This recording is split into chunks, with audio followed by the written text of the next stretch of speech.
Então, o artigo que eu quero levar a gente hoje é de um jornal chamado O Anunciante.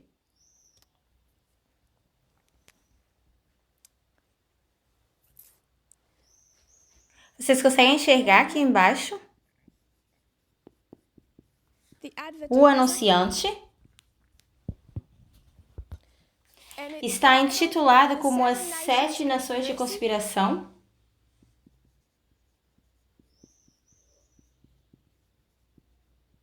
Não, na verdade, perdão, é As 7 Montanhas de Conspiração.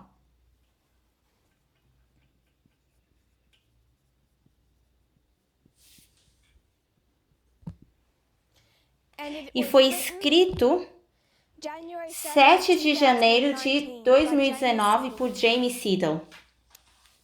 A Idade das Trevas tem um certo apelo para alguns. Era uma época em que o bem e o mal eram brancos e negros. Estado e igreja dominando pela igreja. E a palavra dos padres era como a lei.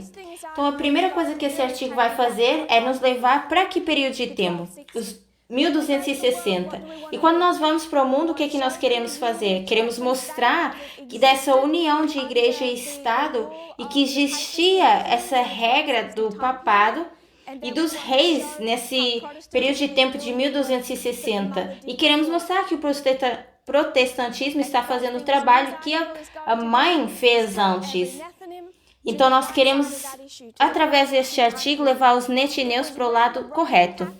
Foi quando a Igreja Católica Romana governou efetivamente todo o mundo ocidental sobre olhos idealizados. Ela controlava todos os aspectos da vida civil. Os paróquios dominavam as pequenas cidades e comunidades. Cardeais e papas podiam curvar reis e nobres à sua vontade. Na realidade, as coisas raramente funcionavam dessa forma, mas era a doutrina aceite dos tempos. Agora, alguns grupos evangélicos querem que o poder de tudo volte. Então, existia nos 1260 com a Igreja Católica, e agora alguns ramos evangélicos do protestantismo querem voltar para essa mesma estrutura. Chamam-se a si próprios dominionistas. O seu objetivo declarado é de assumir o controle da sociedade e o governo dos Estados Unidos está na sua mira, que é uma nação sob Deus, o seu Deus. Só quando isso for alcançado, acreditam os seguidores, é que Jesus voltará na segunda vinda, iniciando o fim dos dias e as profecias do livro de Apocalipse.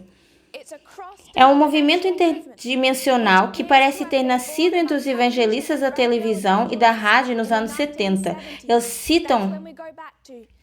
É quando a gente vai para 1979, quando eles fazem aquela maioria moral, que estava acontecendo nos anos 70, na verdade. E eles citam uma passagem que é Gênesis 1:28 como justificação. E diz o seguinte: E Deus abençoou-os, e Deus disse-lhes: Sede fecundos e multiplicai-vos, e enchei a terra e sujeitai-a, e dominai sobre os peixes do mar, e sobre as aves do ar, e sobre todos os seres vivos que se movem sobre a terra. É interpretado como sendo o mandato de Deus que os seguidores controlem todos os aspectos da vida. Estes novos apóstolos estão a pregar uma mensagem que coloca a igreja acima do Estado e a sua interpretação de lenda cristã acima de lei secular. E eles têm um plano para que isso seja imposto. Então, eles creem nessa união de igreja e Estado, mas a igreja controla o Estado, porque é o povo de Deus que foi dado esse domínio, tal como eles interpretam em Gênesis 1:28. Que eles têm controle sobre tudo aquilo que se move. Os peixes do mar, as aves do ar, etc. Então, o presidente dos Estados Unidos poderia controlar tudo porque supostamente seria a escolha de Deus. E o argumento é mais ou menos assim: a tão esperada segunda vinda ainda não aconteceu, uma vez que os critérios delineados na Bíblia ainda não têm de ser cumpridos. Os cristãos não têm participado nas suas comunidades. Em vez disso, têm sido amontoados nas suas próprias igrejas. Isso tem exposto os próprios pilares da sociedade suscetíveis à influência do diabo. Cabe aos crentes mudar esta situação, argumentam eles, assumindo o controle de instituições-chave. Alguns movimentos evangélicos acreditam que isso é exigido pela profecia. Argumentam que os versículos bíblicos de Isaías 2, de 2 a 3, instruem seus seguidores para assumirem o controle e diz: "E acontecerá nos últimos dias que a montanha da casa do Senhor será estabelecida no cimo das montanhas e será exaltada acima das colinas, e todas as nações fluirão para ela. Muitas pessoas virão e dirão: Vinde e subamos a montanha do Senhor, para a casa do Deus de Jacó. Ele ensinar-nos-á os seus caminhos e nós caminharemos nos seus caminhos." Então, as montanhas da casa do Senhor será estabelecido no topo dessas montanhas, montanhas no plural, dizendo eles que são 7 montanhas. Sabemos que são montanhas plurais. Sabemos que o povo de Deus deveria ter o domínio. Apocalipse 17 é de lá que eles tiram essa informação, particularmente do verso 9. Aqui está a mente que tem sabedoria. As 7 cabeças são as 7 montanhas. Então, eles estão pegando no livro de Gênesis, Isaías e Apocalipse. A passagem profética fala de uma mulher má embriagada com o sangue dos santos que monta uma besta de 7 cabeças e 10 chifres. Termina dizendo como essa besta se voltará contra a mulher, destruindo-a. A maioria dos teólogos vê a referência a 7 como sendo Roma, famosa por ser construída sobre 7 colinas. Mas alguns evangélicos argumentam que a besta e as suas 7 cabeças, que são montanhas, representam a estrutura da própria sociedade. Então eu vou apagar essa parte. Vou apagar essas linhas dos sacerdotes levitas netineus e 144.000. E o propósito disso era nos lembrar qual era o trabalho dos netineus se preparar para a colheita. E são esses eventos externos que fazem isso, não nós. Então, artigos igual esse é o que os netineus precisam entender. Se eles conseguirem, eles vão conseguir passar por esse governo mundial, eles vão conseguir identificar qual é a ameaça. Então, essas pessoas estão indo para Gênesis, que dá ao servo de Deus domínio sobre Adão, né? O domínio sobre tudo aquilo que move. Depois eles vão para Isaías e eles veem que existem montanhas, que está no plural, e que a casa do Senhor será estabelecida, construída em cima dessas montanhas plurais. Depois eles vão para Apocalipse 17, que fala novamente sobre as montanhas, e que diz que essas montanhas são a sociedade, a construção de toda a sociedade. Mas eles veem isso construído em cima de uma sociedade descrita como uma mulher má, embriagada, e que quer controlar todos os aspectos da sociedade e do reino de Deus aqui na Terra.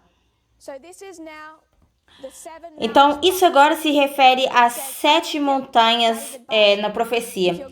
David Barton fala: se você vai estabelecer alguma verdade bíblica, você precisa, então, ter essas 7 montanhas. E ele vai descrever, então, o que são essas montanhas.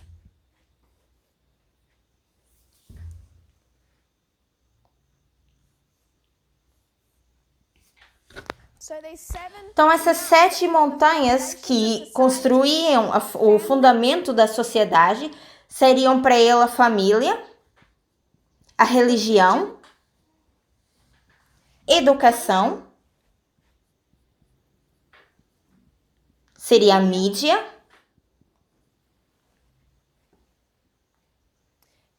entretenimento, seria negócios e o governo. Essas são as 7 montanhas, de acordo com eles, que formam todo o fundamento da sociedade, a fundação da sociedade. E é o seu mandato bíblico que eles foram dados por Deus, a autoridade de dominar sobre cada um desses aspectos na sociedade.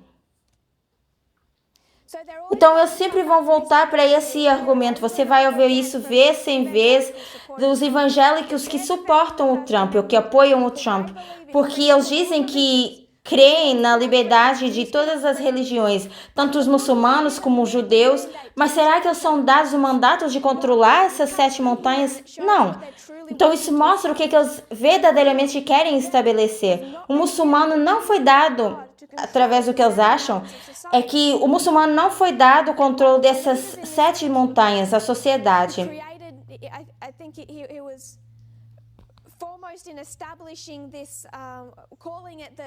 Então, a pessoa principal que estabeleceu isso aqui, essas 7 montanhas como um mandato, foi David Barton. Eu vou colocar o nome aqui em cima.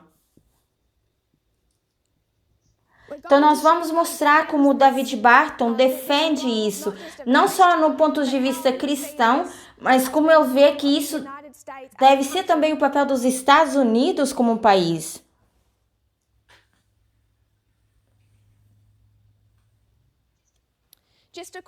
Então, citando algumas coisas de que ele diz em relação a essas montanhas, ele diz, educação, ele diz, uma reintrodução da verdade bíblica e dos valores centrados na Bíblia é chave para a renovação e restauração do sistema educacional falhando da América. Então, ele diz que o sistema está falhando e se a gente quer salvar esse sistema, a gente tem que reintroduzir o estudo bíblico. No governo, ele diz, devemos ver uma mudança nessa arena a fim de preservar a herança cristã na qual a América foi fundada. O objetivo é pôr em prática líderes políticos justos que irão afetar positivamente todos os aspectos do governo. Então, ele colocou isso de forma sutil, na intenção que ele tem. Negócio. Cremos que é vontade do Senhor fazer o seu povo prosperar e que Ele deseja que a sua igreja utilize a sua riqueza para financiar a obra da expansão do reino. Dito de forma simples, prosperidade com um propósito.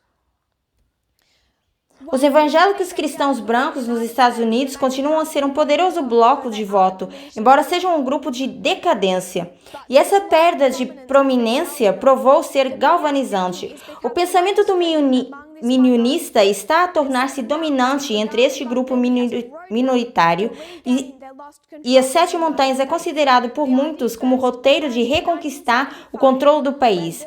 A ideia surgiu em 1975 quando Bill Bright, fundador da Cruzada do Campus, e Loren Cunningham, fundador da Juventude com uma Missão, tiveram o que descreveram como uma revelação milagrosa. Ambos tinham tido um sonho de Deus que declarava que a sua mensagem revelou a necessidade de dominar as 7 montanhas de influência. Desde então, a teologia tem sido empurrada para os círculos políticos através de eventos mediáticos, movimentos juvenis e atividades de campanha.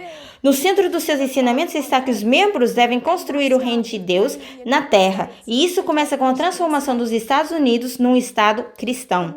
O movimento reuniu pela primeira vez com alguma simpatia sobre a presidência de Donald Reagan. Em 1980, essa Convenção Nacional Republicana, na qual participaram cerca de 17 mil cristãos evangélicos, Ronald Reagan declarou de forma famosa: sei que não podeis apoiar-me, mas quero que saibais que te apoio e ao que estás a fazer. Reagan ganhou num deslizamento de terras atribuindo principalmente a uma maioria moral, e a sua governação tem desde então sido chamada a estratégia de Deus. Depois dos evangélicos terem sido nomeados como secretário do Interior, cirurgião-geral e o Departamento de Educação. Mas sob as presidenciais republicanas Bush, a influência evangélica enfraqueceu. Os líderes do movimento das 7 montanhas sentiram que tinham sido traídos. Apesar das palavras encorajadoras durante as suas campanhas, os presidentes George Bush e George W. Bush simplesmente não deram seguimento às nomeações desejadas. Porque a gente tem que apontar esses líderes evangélicos na sua esfera política para posições-chave no governo. E o Reagan fez isso, mas a administração de Bush não fez isso. O presidente Trump, contudo, representa uma nova oportunidade, uma oportunidade que tem vindo a ser concretizada. O movimento das 7 montanhas viveu algo de revivimento no início dos anos 2000, sob o comando do evangelista Lance Wallnau e do ativista político David Barton. Então temos um outro líder-chave aqui E isso já foi para um extremo em alguns ramos do protestantismo. Volney é uma dos profetas mais vocais da teologia. É um vigoroso defensor da necessidade de ir e fazer discípulos de todas as nações. Mas agora que apenas algumas tribos remotas na Amazônia, na América do Sul e na Baía de Bengala e nas ilhas de Andaman não foram ministradas, Volney está a apoiar uma interpretação mais ampla da passagem. Veio como uma instrução para injetar a sua versão do cristianismo na forma como as sociedades são geradas. Então, eles dizem, vão para as nações, vão para os governos dessas nações, vão para as sociedades que formam essas nações e façam com que elas sigam a lei de Deus ou a sua interpretação da lei de Deus.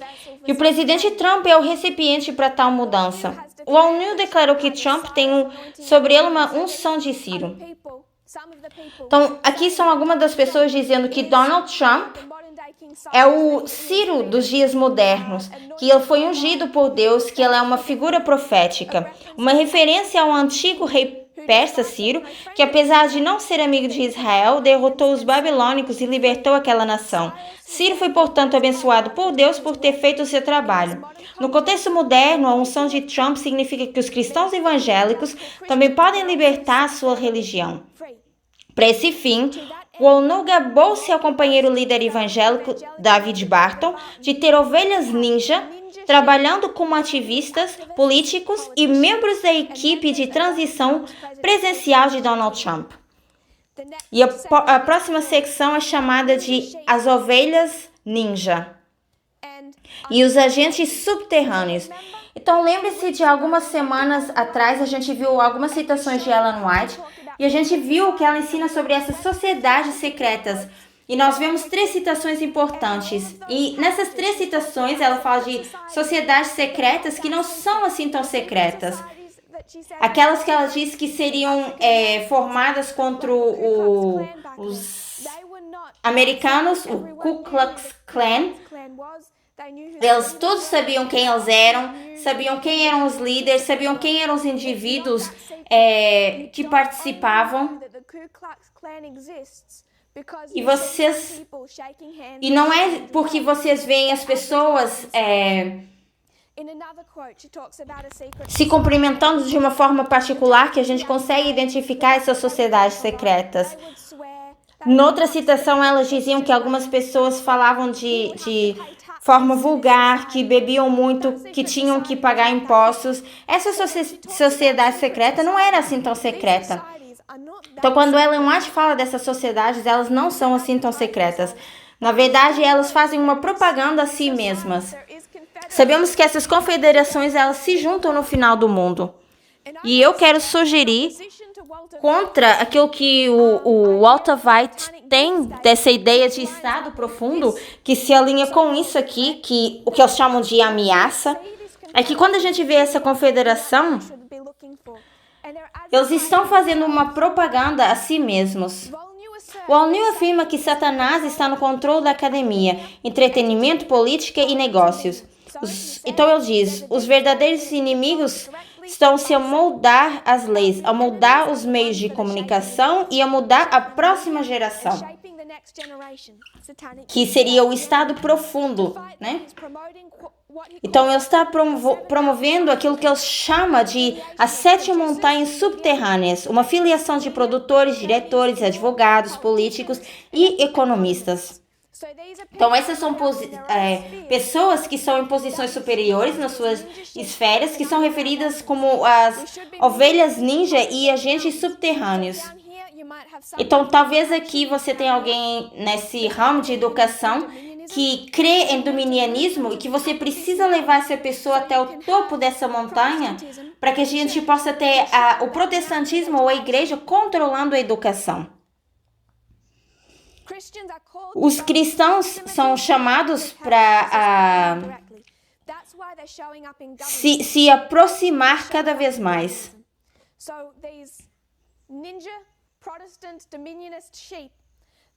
Então, esses dominianistas que são selecionados precisam ser elevados em cada uma dessas áreas. E o que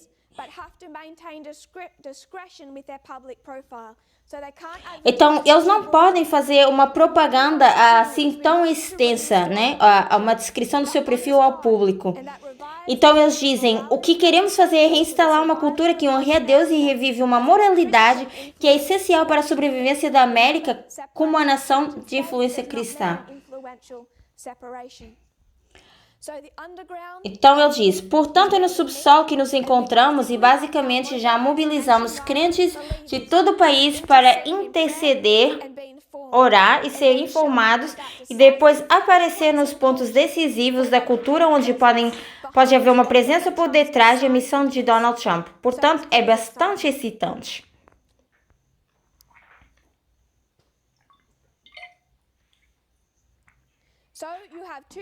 Então, nós temos duas versões diferentes do que se parece uma sociedade secreta. Eu digo, essa é a versão verdadeira de com o que se parece essas confederações, quando você vê as pessoas trabalhando por trás das cenas. Mas ainda assim dá para se identificar, saber quem eles são e o que eles fazem.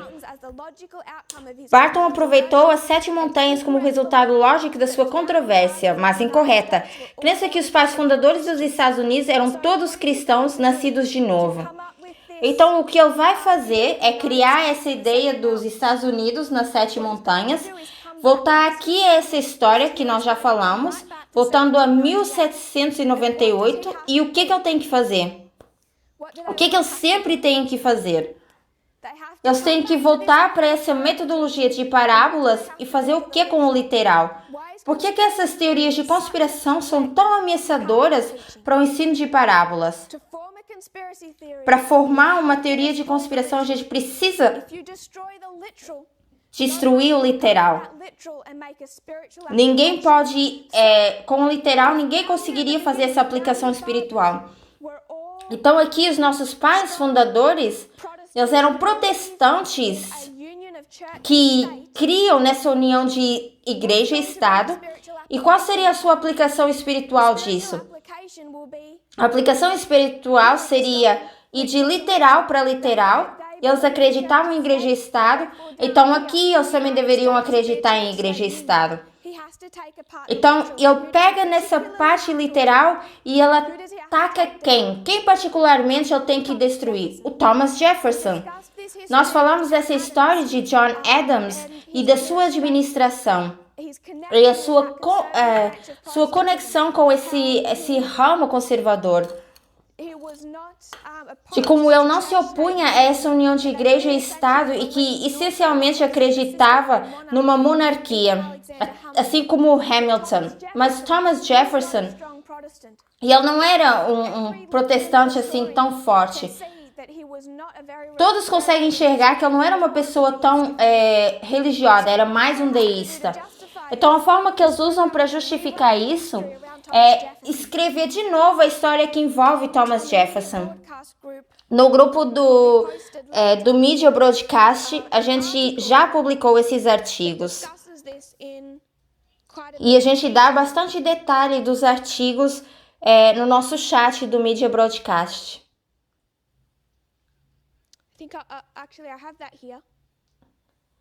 Eu acho que eu até tenho esse artigo aqui.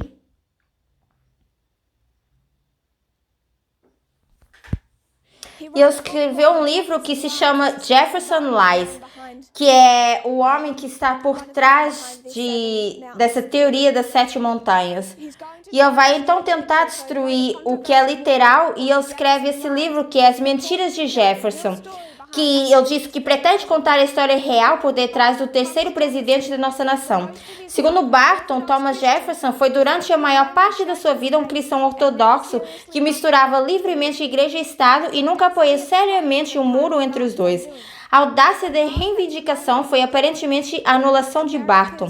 Embora Barton tenha sido durante muito tempo um espinho no lado americano, a sua queda veio por uma fonte improvável. Um grupo de estudiosos cristãos conservadores que se cansaram do seu abuso da história. Então, ele criou um problema porque outros estudantes do protestantismo Eles não conseguiam negar a forma como eles estavam abusando dessa história de Thomas Jefferson. Nós vamos postar esse artigo no nosso chat do Media Broadcast. Estão escrevendo em certos jornais. Ele resumiu esse assunto. Tom Barton, como algum desses homens mencionou, que é o Garrett Epps, um jornalista do Jornal Atlântico, ele diz: durante pelo menos os últimos 20 anos, Barton tem sido um incansável produtor de livros e panfletos concedidos para demonstrar que a América foi fundada por cristãos e deveria ser governada por cristãos, que a separação da igreja e do Estado é um mito e que o cristianismo protestante deveria fazer parte do governo. Naquele tempo, continuou Epps, chegou a ocupar uma posição de influência no seio do Partido Republicano. O seu sucesso é terrível. Primeiro, porque não é um historiador de qualquer tipo. O seu único diploma é da Universidade Oral Roberts em Educação Religiosa. E segundo, porque, mesmo pelos padrões da direita de hoje, ele é um óbvio maluco. Mas ainda existem algumas pessoas que ouvem e que fazem parte desse movimento baseado nessas teorias loucas. Em 1996, os Estados Unidos da América descobriram que Barton emitiu uma ficha informativa admitindo que quase uma dúzia de citações que tinha atribuído aos pais fundadores em O Mito da Separação, que é outro livro que ele escreveu, não podiam ser confirmadas. Barton puxou mais tarde o livro e acrescentou-lhe mais material e voltou a publicá-lo sob o nome original que ele intencionava. E curiosamente, nada disso atrasou Barton. De fato, ele e sua organização dos Wall Builders iniciaram uma rápida ascensão entre as direitas religiosas. Barton começou a aparecer em conferências nacionais, onde apresentava a sua versão cortada e colocada na história do público adorador. E ao longo do caminho alinhou-se com pessoas como o pregador de TV Pat Robertson, e o foco de quem escreveu A Família Fundadora e um antigo governador do Arkansas, um governador que era o Mike Huckabee, o antigo presidente do Congresso dos Estados Unidos, Newt Gingrich, e outros líderes da igreja religiosa e política. Eles o elogiaram, Barton, como um historiador cristão de primeira linha. E em 2010, essa propaganda ela se espalha ainda mais. Então, esse é o homem que durante décadas, começou nos anos 70, tinha outras pessoas usando Gênesis, Isaías, Apocalipse. E assim, então, eles criam essa teoria ou esse mandato das 7 montanhas para controlar todas essas partes da sociedade através do protestantismo. Então, David Barton, ele deu as ferramentas a essas pessoas para elas conseguirem fazer isso e desafiarem a história literal da construção ou fundação da América. Mas para isso, ele precisa agora destruir Thomas Jefferson como pessoa que não cria na separação de igreja e Estado. E finge que Jefferson era um cristão forte. Então, ele tenta juntar esses dois tipos de administração.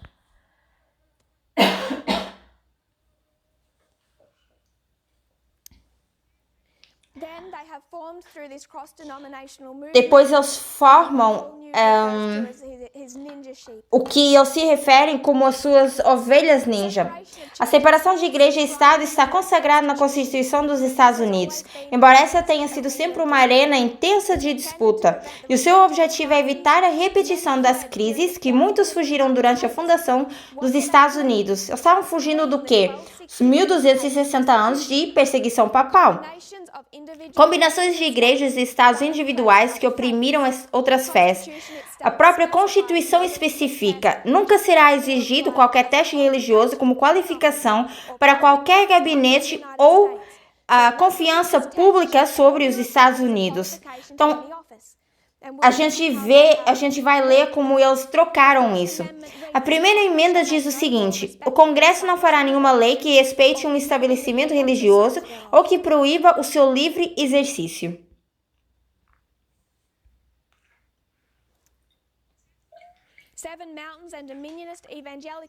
Sete montanhas e dominionistas evangélicos não veem isso como um problema. Os Estados Unidos são um país cristão, fundado por cristãos. Então, eles acham que os Estados Unidos deve ser interpretado como uma nação cristã, tudo em volta do cristianismo. Então, o lema do país é "Em Deus confiamos". Percebemos que basta 3 a 5% de uma liderança que opera no topo de uma montanha cultural para mudar a visão da cultura sobre uma questão. Então, eles não precisam de muitas pessoas para fazer isso. Declara promocional de uma próxima das 7 montanhas, International Culture Shapers Summit. O seu vice-presidente, Michael Pence, é um evangelista franco. O antigo locutor da rádio conservador foi mesmo declarado um homem de pacto. Isso é o que eles dizem. Colocando-o ao lado de Moisés, Jacó e Noé, pela sua aparente obediência a Deus numa arena política corrupta e pecaminosa. O novo procurador-geral de Trump, Matthew Whitaker, propôs uma vez a proibição de pessoas não religiosas de serem nomeadas para o poder judiciário. E ele também diz que os juízes precisam de uma visão bíblica da justiça. O que eu sei é que enquanto tiverem uma visão do mundo, serão um bom juiz. Então eles dizem que se isso é tudo que nós temos aqui na Terra, então eu vou estar muito preocupada com a forma como eles julgam. E continua, mas os frequentadores da Igreja Progressiva dos Estados Unidos estão cada vez mais a lutar contra o caráter arrojado de Trump e a abordagem divisória de raça, imigração e mulheres. Então, eles não conseguem recuar a essa ideia, porque eles acham que se não entenderem isso, como eles vão entender o ponto de vista de justiça bíblico?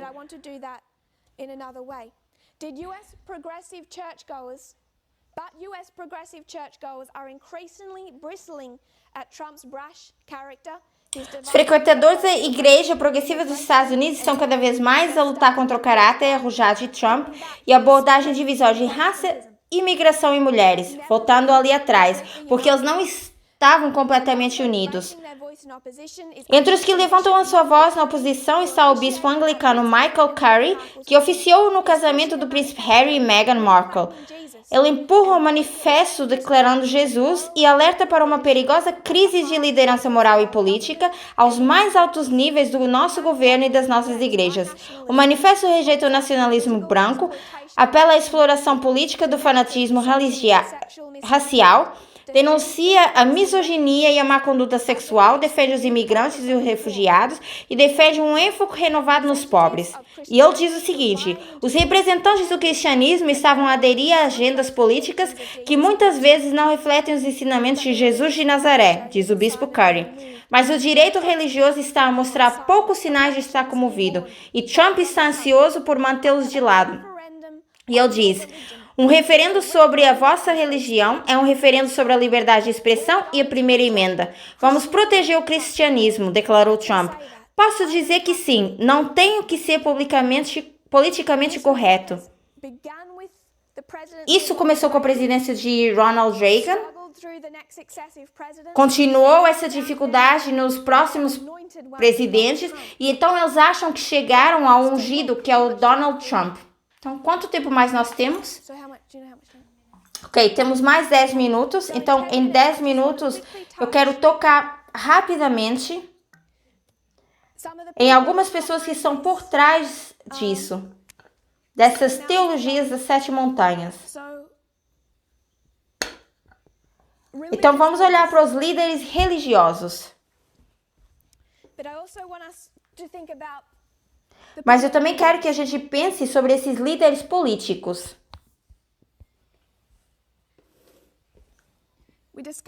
Nós falamos sobre David Barton, falamos sobre o Lance Wallnau, mas existem outros. Nós já falamos sobre isso de forma extensiva antes, e uma das pessoas que nós mencionamos foi a Paula White, que tem sido a pessoa que tem dado conselhos a Trump na parte religiosa. Então, algumas semanas atrás, quando começaram essas crises na América, nós começamos a ver que isso ia ser grande, que essas crises em relação ao racismo sistemático, junto com essa crise do coronavírus. Então, a Paula White falou com o Trump, muitos evangelistas. Ela é a oradora da Casa Branca. Então, eles interpretaram todos esses eventos como algo profético. Vamos ver qual foi a palavra profética de Paula White a Donald Trump. Isso foi em maio de 2020. Pelo menos foi lá no início dessa crise do coronavírus. Então ela ora sobre o Donald Trump e a primeira-dama e a vice-presidente e a segunda-dama. Então Donald Trump, a sua esposa, Mike Pence e a sua esposa. E também pela administração, mas diretamente sobre Trump e a sua presidência. Ela declara o Salmo 89 que diz: deixa a tua mão estabelecer o presidente Trump e deixa o teu braço fortalecê-lo. Declaro o Salmo 98, verso 1, que a tua mão declara e o teu braço sagrado lhe darão a vitória. Nós declaramos vitória em nome de Jesus. Depois ela cita Isaías 58:11, guia-o continuamente. Depois Salmo 78, que o guiaria pela destreza da sua mão. Depois Salmo 43, que envia a sua luz e verdade e deixa-o conduzir a sua casa, sua administração em nome de Jesus.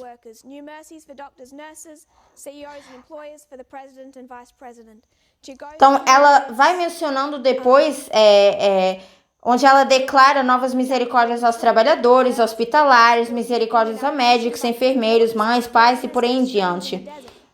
E vai mencionar depois novamente Isaías 43. Peça ao Senhor que faça uma coisa nova na nossa nação, dando águas no deserto e riachos no deserto. Depois Malaquias 4:2. Jesus, levante-te sobre a nação com a sua cura e suas asas. Depois, presidente, uma última palavra. Ela diz: tal como Davi, que tinha tido vitória após vitória, enfrentaria a sua maior batalha, chama-se Ziklag, e levaria as suas mulheres e seus filhos, e a cidade seria incendiada. E ele chorou e começou a rezar a Deus, orar a Deus. E Deus deu-lhe uma palavra. E através do jejum e de oração, acredito que essa é a palavra para vós e para essa nação. Então, ela é a oradora e a líder religiosa que está por trás de Donald Trump todo esse tempo. E Donald Trump diz: muito obrigado, Paula, incrível Paula. Então, isso é visto como a palavra profética dela para Donald Trump. E ela tem liderado o Donald Trump por toda a sua presidência. Agora temos outra pessoa, que é o Ralph Jollinger. Temos o Kenneth Copeland. E temos muito mais. E eu quero mencionar outras pessoas na sua administração, então eu vou mencionar isso muito rapidamente. O Ralph Jollinger, talvez a gente mencione numa outra altura. E ela é quem menciona que mesmo a igreja se separando, isso não menciona a separação de instituições, porque ainda assim existe essa influência protestante sobre tudo que o governo faz. E nesse artigo onde ela diz isso, é dos Capital Ministries, que é um ministério que foi criado em 1996 para ministrar e converter aqueles que estavam se levantando na arena política. Então, se eu pudesse ler isso e mencionar aqueles que estão à frente disso. Os seus sponsors, aqueles que o apoiam, são o vice-presidente Michael Pence, o Ben Carson, a Betsy DeVos, Sonny Perdue, a Rick Perry, Mark Pompeo, Tom Cruise, Scott Pruitt, Jim Sessions, Bill Cassidy, Steve Adams, Johnny Ernst, James Langfield, e assim vai a lista. E essas são as pessoas que estão apoiando o que Ralph Jollinger está ensinando em relação à separação de igreja e Estado. Recentemente, ela argumentou que o coronavírus foi causado o pecado moral dos Estados Unidos e que isso era o julgamento de Deus sobre a América pela sua imoralidade. Ele diz que todos esses indivíduos que se inclinam a defender as lésbicas, homossexuais, se infiltraram nos governos dos Estados Unidos, se infiltraram em posições altas no governo dos Estados Unidos, se infiltraram na mídia e por aí diante nos Estados Unidos, e agora vão ter a consequência disso através do castigo de Deus. Então ele diz que esses atores que apoiam essas coisas são eles que estão trazendo o coronavírus, porque isso seria o castigo de Deus para essas pessoas. E que agora o protestantismo então precisa reverter essa situação. Kenneth Copeland, agora em 5 minutos. Ele escreveu num post dizendo como orar sobre essas 7 montanhas de influência nos Estados Unidos. Vocês precisam aprender a orar sobre essas 7 montanhas de influência na América. Isso foi apenas um dos títulos de um dos seus blogs. E ele diz, o Kenneth Copeland, que essa pandemia do Covid-19 já terminou ou que brevemente irá terminar. Eu disse que Deus lhe disse que Deus ouviu todas essas orações dos cristãos e que esse vírus caiu na América por causa das pessoas que estão criticando Donald Trump. Então, aqueles que criticam Donald Trump são aqueles que são responsáveis por esse vírus do coronavírus, né?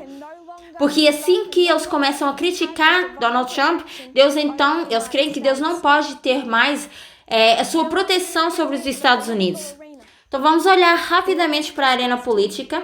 Nós já falamos um pouquinho sobre essa pessoa, poderíamos dizer muito sobre ele, que é o Mike Pence, que é considerado uma das pessoas mais radicais e perigosas no protestantismo dentro do governo dos Estados Unidos. Temos alguns outros. Temos, por exemplo, Matthew Whitaker. E ele era um dos advogados que era junto com o Bill Barr. Então, uma vez nós já lemos sobre isso, que eles queriam prevenir que as pessoas religiosas não tivessem essa intervenção. E agora a gente tem o Ted Cruz, seu pai que era um pastor e que ensinava sobre esse mandato das 7 montanhas. Então, por isso que a gente tem essa extrema direita de Ted Cruz tão firme. E claro que ele apoia Donald Trump. Essa aqui é bem interessante. O Scott Pruitt. Essas são as pessoas que Donald Trump está colocando nas áreas essenciais dentro dessas 7 montanhas, né, a que eles se referem. Então, Donald Trump o escolheu para a administração da parte protetora do meio ambiente. Então, é ministro do meio ambiente. Mas se eles creem nesse mandato das 7 montanhas, uma das razões pelas quais eles não conseguem acreditar nessas mudanças ambientais é porque eles creem que são eles que têm domínio sobre a terra. Então, eles não estão nem aí se eles estragam tudo que está sobre a terra. Porque eles creem que têm esse domínio como seres humanos. Então a gente já sabe esse lado do sul batista, né? Essa visão batista do sul. Então ele diz, americanos que querem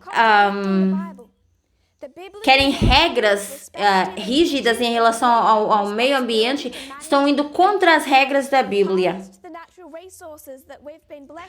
Estão indo contra aquilo que nós cultivamos que é bom. Porque Deus quer que os humanos usem gás, óleo e que não fiquem cultivando a terra.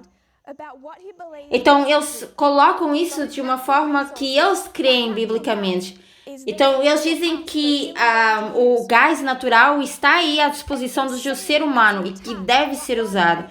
Então, eles veem que ir contra isso é atacar Deus, atacar aquilo que Deus nos deu como fonte natural para ser usada.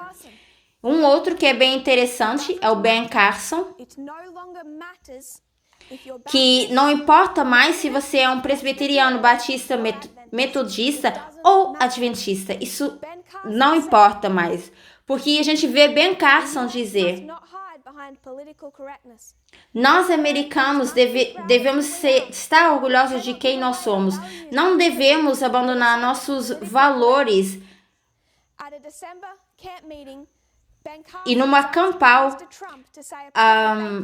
recente em dezembro, Ben Carson foi pedido através de Trump para fazer uma oração. E Trump diz: você precisa de oração mais do que eu preciso. E Trump diz: faz eu vou ser sincero, você até ora de forma legal. Diz o Trump para Ben Carson. E Ben Carson agradece. Então, Ben Carson diz que ele aprecia os conselhos das pessoas que Trump colocou em toda a sua presidência. E ele acha que isso não significa que a igreja deve dominar sobre o Estado ou o Estado sobre a igreja. Mas ele diz que isso não significa que eles não possam trabalhar juntos. Então ele diz a mesma coisa, tem o mesmo pensamento. O último seria Bill Barr. Por que Bill Barr é tão defensor de Donald Trump? Isso é porque ele é um dominionista. E ele fez um discurso famoso há alguns anos atrás, umas décadas atrás.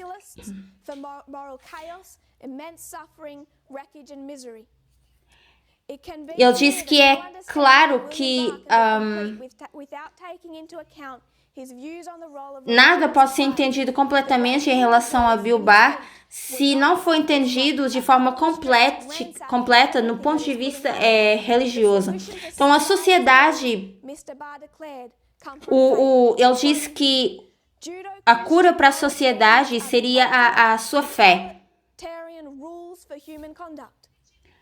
A religião ajuda a gente a ter uma moralidade na sociedade, enforça a moralidade na sociedade. Então, ele diz que Então, o que ele diz que a América precisa? Religião. Num todo, resumindo, ele diz que a América precisa de religião. Então, ele diz que esse movimento antidemocrático, a presidência de Trump não tem culpa sobre isso. Isso foi apenas uma consequência. Então, na verdade, eu vou dar dois últimos. A Betsy DeVos. Por que Trump colocou ela no Departamento da Educação? Antes, ela nem sequer tinha um papel tão fundamental na educação. Ela estava embaixo dessa montanha. E o que Trump fez foi elevá-la por ser uma forte dominionista. Temos o Jeff Sessions também. Como é que ele defende Trump quando Trump começa a construir aquele muro e prender as crianças que vinham do México? Então, eles começam a citar o livro de Romanos para justificar a separação de crianças dos seus pais. E eles começam a dizer, a secretária começa a dizer que é bem bíblico forçar essas leis.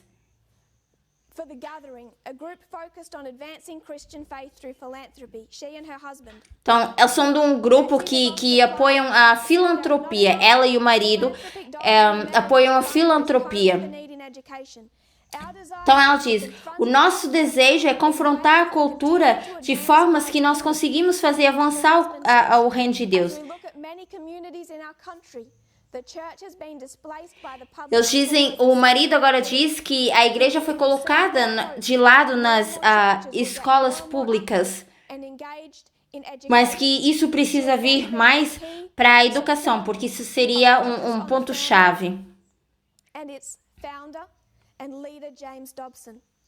Agora, Dobson, uma outra líder, sugere que as crianças devem ser tiradas das escolas públicas.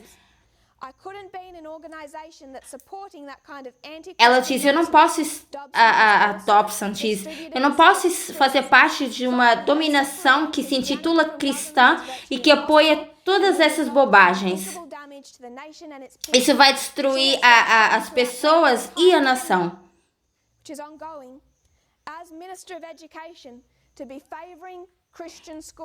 Então, ela tem mostrado durante a sua administração que o protestantismo deve ter oração nas escolas públicas na América. Devem estar envolvidos em todo tipo de educação na América. Então, isso é um pequeno resumo de alguns que são chamados as ovelhas ninja, né? O ninja sheep. Aqueles que foram chamados e colocados em posições nessas, o que eu chamo de 7 montanhas. Isso seria voltar à ideia dos 1260 anos. Essa é a sociedade secreta que tem trabalhado de forma secreta, que começou em volta dos anos 70 e que fez parte de toda aquela maioria moral. Tiveram Ronald Reagan, tiveram o Jerry Falwell. Tudo era parte do mesmo movimento. E agora tudo está ressurgindo sobre o governo de Donald Trump. E nós vemos que no adventismo está do lado errado, seja através de Ben Carson, seja Walter White, que está ensinando sobre essa ameaça aqui, mas que ele não consegue explicar Donald Trump corretamente. Ele não consegue explicar a atitude de Donald Trump em relação ao globalismo. Porque ele nunca conseguiu ver que isso, no final do mundo, era a ameaça que nos iria levar até a lei dominical. Tal como o touro Apis, os fariseus se acharam especiais. Eles não queriam dizer que eles tinham algo em comum com essas nações pagãs que estavam à sua volta. Eles se viam como um povo separado e especial. E os adventistas fazem o mesmo. Acham que eles são separados e especiais. Mas o seu pensamento, a sua metodologia, as conclusões a que eles chegam através de Walter White contra aqueles conservadores, sobre aqueles que são nos ramos de conspiração, sobre esse pensamento protestantista conservador. Nós agora estamos sendo chamados nesse movimento a sair dessa idolatria. E aqueles que não saírem dessa idolatria vão cair. E a nossa única esperança é o ensino por parábolas. Vamos nos ajoelhar para orar? Querido Pai Celestial, muito obrigado pelas nossas bênçãos. Nós conseguimos enxergar, Senhor, o que está acontecendo nos Estados Unidos. Nós conseguimos ver essa maioria moral protestante fazendo o seu trabalho. Sabemos que existe um processo, Senhor, que esse chifre republicano sendo quebrado, essa constituição não cai toda de uma vez. Então eu oro, Senhor, que a gente consiga ver esse muro se desfazendo entre igreja e Estado. Que a gente se dê conta do tempo que a gente está vivendo, porque não vai existir uma outra geração. Temos pouco tempo entre onde nós estamos e onde se dissolve esse muro. Nós vemos que tudo que acontece nos Estados Unidos separa 2 grupos e que se torna complexo, que impacta como as pessoas veem o meio ambiente, as vacinas, a imigração, o sexismo, o LGBT, os direitos LGBT e todos esses problemas. Por causa daquilo que eles querem forçar como uma maioria moral cristã. Tal como Israel antigo tinha uma visão pagã do seu Deus, nós temos uma visão protestantista do seu caráter e nós estamos tão errados. Então eu peço, Senhor, que o Senhor nos ajude a corrigir essa visão. E que a gente possa te justificar perante o mundo, Senhor, mostrando que a gente somos chamados a sair disso. Qualquer parte que está errada da forma como a gente te enxerga, que a gente coloque tudo isso para trás e deixe isso com as igrejas protestantes na idolatria onde pertence. Em nome de Jesus. Amém.